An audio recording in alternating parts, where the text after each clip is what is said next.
Hello दोस्तों, कैसे हो। मैं तुम्हारा दोस्त पंकज। आज का अपना टॉपिक है अभिकथन और कारण। इससे पहले कल जो अपना टॉपिक था वो था कारण और परिणाम। देखते हैं अभिकथन और कारण क्या होता है।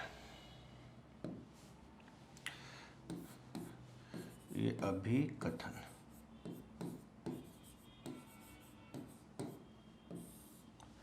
अभिकथन और कारण। देखते हैं इसमें किस टाइप के क्वेश्चन होते हैं, कैसे कैसे क्वेश्चन होते हैं।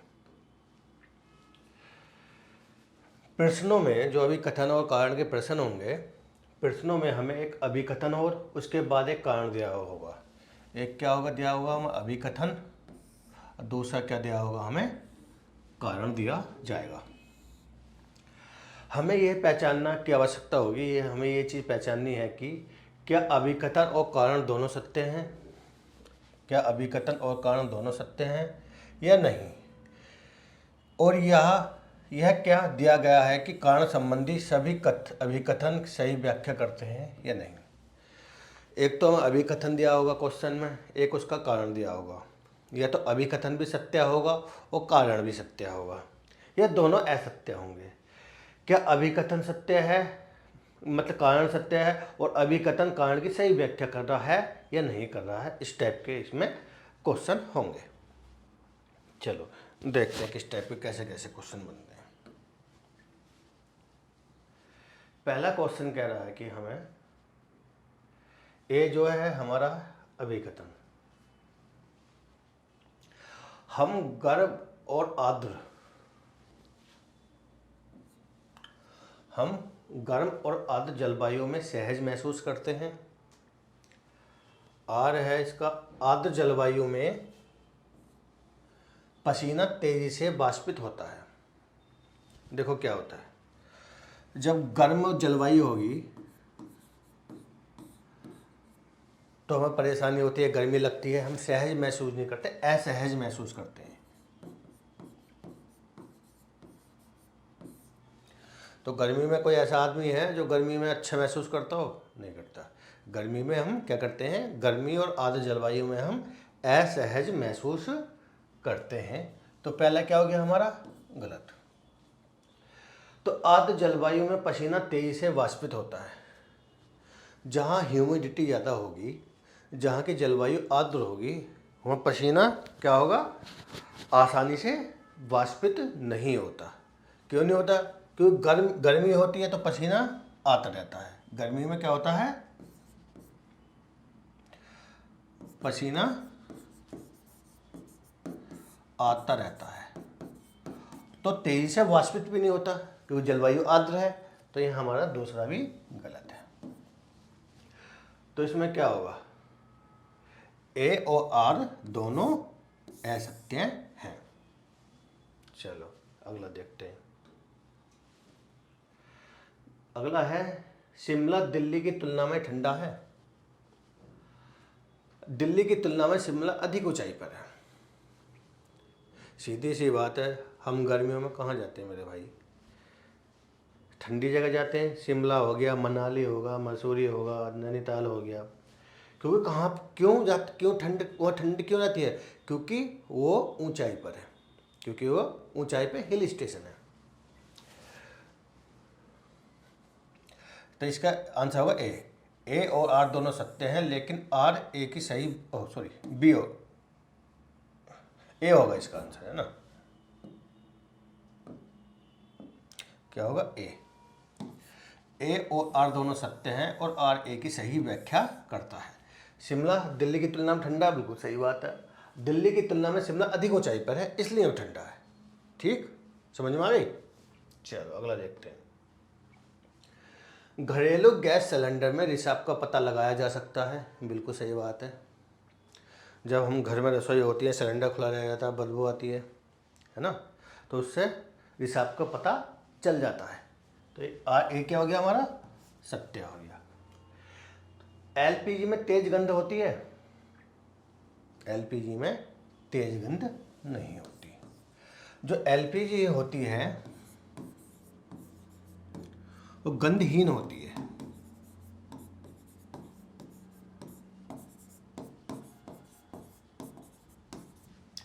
एलपीजी क्या होती है हमारी, गंधहीन होती है नहीं। रिसाव का पता लगाने के लिए उसमें क्या करते हैं, अलग एजेंट जोड़ा जाता है एलपीजी में। जहाँ पर सिलेंडर की फिलिंग होती है वहाँ पे एलपीजी के साथ दूसरा एजेंट जोड़ दिया जाता है जिसको बोलते हैं एथिल मरकप्टोन। क्या बोलते हैं, एथिल मरकप्टोन। ठीक है, तो एलपीजी में तेज गंध नहीं होती। एलपीजी के साथ जो एजेंट जोड़ा जाता है एथिल मरकप्टोन, उसमें गंध होती है। एलपीजी हमेशा गंधहीन होती है। तो इसका क्या होगा, ए तो हमारा सत्य है लेकिन आर क्या है हमारा, असत्य है। ठीक है, चलो अगला क्वेश्चन देखते हैं। भारत महंगाई की समस्या से जूझ रहा है। हमें काले धन की वृद्धि की जांच करने में विफल रहे हैं। हम काले धन की वृद्धि की जांच करने में विफल रहे हैं।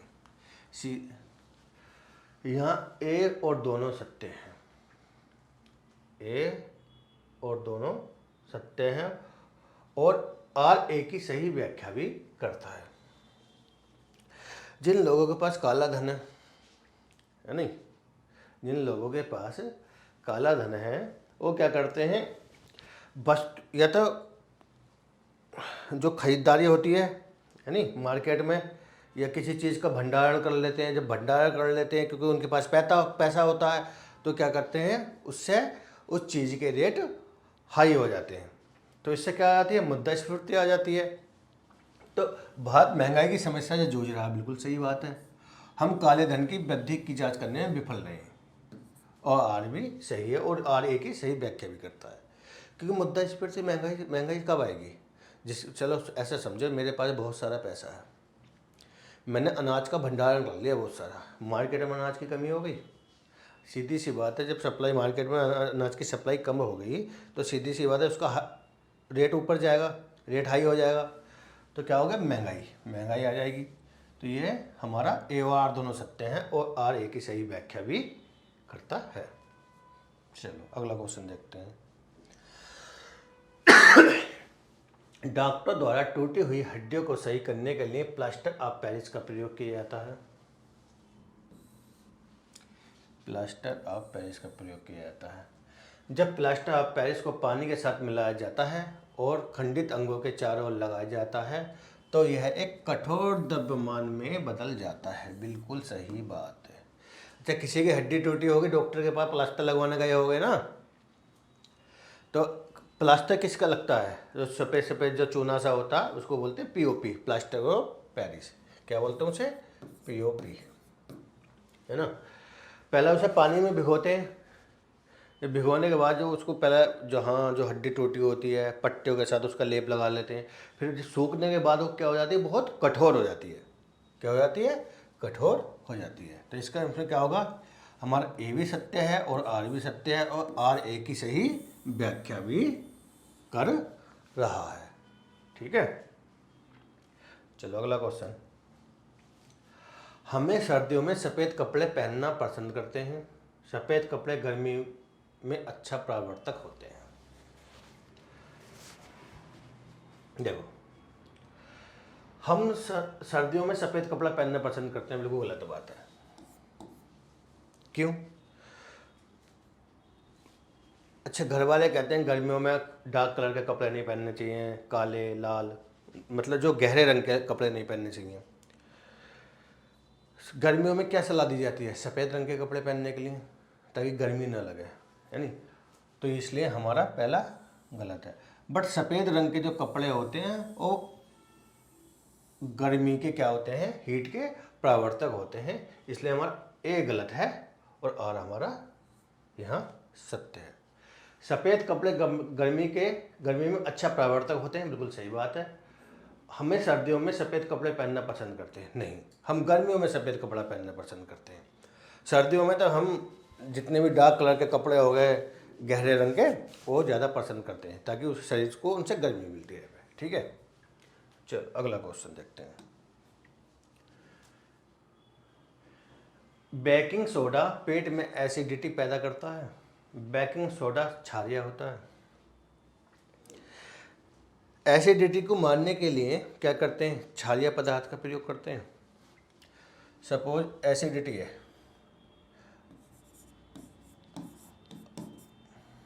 अम्ल को कम करने के लिए क्या मिलाया जाता है? क्षार मिलाया जाता है। ये तो सबको पता है ना, अम्ल को कम करने के लिए क्या मिलाया जाता है? क्षार मिलाया जाता है। जो बेकिंग सोडा की प्रकृति है, बेकिंग सोडा की जो प्रकृति होती है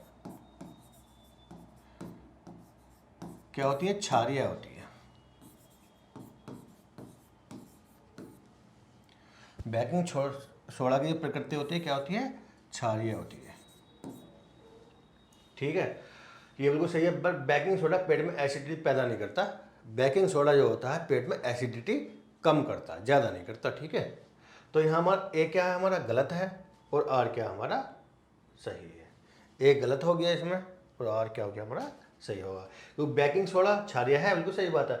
बट बेकिंग सोडा पेट में एसिडिटी पैदा नहीं करता, एसिडिटी को क्या करता है? कम करता है। ठीक है, चलो अगला क्वेश्चन कह रहा है हमारा, जब आम नमक को खुला रखा जाता है तो यह हवा में नमी को अवशोषित करता है। बिल्कुल सही बात है। आम नमक में मैग्नीशियम क्लोराइड होता है। बिल्कुल सही है, बिल्कुल सही है। ठीक है, देखो नमक में कई सारी चीज़ें होती हैं आम नमक में। मैग्नीशियम सल्फेट भी होती है, मैग्नीशियम क्लोराइड भी होती है, सल्फर क्लोराइड भी होती है, कई सारे तत्व होते हैं आम नमक में। अच्छा, तुमने देखा होगा घरों में जब नमक को किसी बर्तन में रख देते हैं, कुछ देर बाद या कुछ घंटों बाद या कुछ दिन बाद वो नमक में जो है ना हल्की नमी आ जाती है। क्या आ जाती है? नमी आ जाती है, क्योंकि मैग्नीशियम क्लोराइड क्या करता है? नमी को अवशोषित करता है। ठीक है, जब आम नमक को खुले में रखा जाता है तो वह हवा में नमी को अवशोषित कर लेता है। बिल्कुल सही बात है। और आम नमक में मैग्नीशियम क्लोराइड होता है, ये इसकी सही व्याख्या भी करता है। क्योंकि जो मैग्नीशियम क्लोराइड होता है ना वही नमी को अवशोषित करता है नमक में। ठीक, मैग्नीशियम क्लोराइड के अलावा और भी बहुत सारी चीज़ें होती हैं नमक में। चलो अगला क्वेश्चन देखते हैं। अगला क्वेश्चन क्या है? कार्बन डाइऑक्साइड में वृद्धि से ध्रुवीय बर्फ पिघल जाएगी, वैश्विक तापमान में वृद्धि होगी। बिल्कुल सही बात है। ए और आर दोनों सत्य हैं, आर ए की सही व्याख्या भी करता है। देखो सीधी सी बात है, पेड़ काटोगे ग्लोबल वार्मिंग होगी, है नहीं? ग्लोबल वार्मिंग होगी, ग्लोबल वार्मिंग से क्या होता है? जो ध्रुवीय बर्फ होती है वो पिघलने लगती है। किसके कारण? वैश्विक तापमान के कारण। किसके कारण? वैश्विक तापमान के कारण। पेड़ों की, वैश्विक तापमान की बहुत सारी चीज़ें हैं। पेड़ों की ज़्यादा कटाई होना है, इंडस्ट्रियों का धुआं, कार्बन डाइऑक्साइड, ये बहुत सारे फैक्टर होते हैं वैश्विक तापमान को बढ़ाने के लिए। क्लोरोफ्लोरोकार्बन, है ना? जब वैश्विक तापमान में वृद्धि होगी तो सीधी सी बात है कार्बन डाइऑक्साइड में भी वृद्धि होगी। कार्बन डाइऑक्साइड में वृद्धि होगी तो ध्रुवीय बर्फ भी पिघलेगी। ठीक है, तो यहाँ का हुआ ए और आर दोनों हमारे सत्य हैं, और आर ए की सही व्याख्या भी करता है। चलो अगला क्वेश्चन देखते हैं। अगला क्वेश्चन, जब कोई शरीर पूरी तरह या आंशिक रूप से तरल में डूबा होता है तो उसके वजन में कमी आती है। बिल्कुल सही बात है। वजन में कमी विस्थापित तरल के उच्च घनत्व के कारण होती है। बिल्कुल गलत है। अच्छा, आर्किमिडीज का सिद्धांत पढ़ा ना सबने? जब कोई वस्तु आंशिक या पूर्णतः पानी में डुबोई जाती है तो क्या होता है? उसके वजन में कमी होती है। वो कमी किसके बराबर होती है? वस्तु द्वारा विस्थापित किए गए पानी के बराबर। जब कोई शरीर पूरी तरह आंशिक रूप से तरल में डूबा होता है तो उसके वजन में कमी होती है। ठीक है, वजन में कमी होती है। वजन में कमी उच्च घनत्व के कारण ही होती है। शरीर द्वारा विस्थापित किए गए पानी के बराबर होती है। विस्थापित पानी कब होएगा? जब किसी बॉडी या वस्तु या शरीर द्वारा उस पानी पर जोर दिया जाएगा। इसमें उच्च घनत्व का कोई लॉजिक नहीं है। उच्च घनत्व का कोई लॉजिक नहीं है। वो वस्तु या शरीर द्वारा पानी तरल पर दिए गए दबाव या जोर के कारण वजन में कमी होती है। तो यहाँ क्या हमारा ए सत्य है, लेकिन आर क्या है? हमारा ए सत्य है। ठीक है, चलो अच्छा ख़त्म, 10 ही क्वेश्चन थे। आई होप सब भाइयों को मेरे को क्लास अच्छी लगी होगी। चैनल को लाइक करो, सब्सक्राइब करो और हमें ऊर्जा देते रहो। धन्यवाद।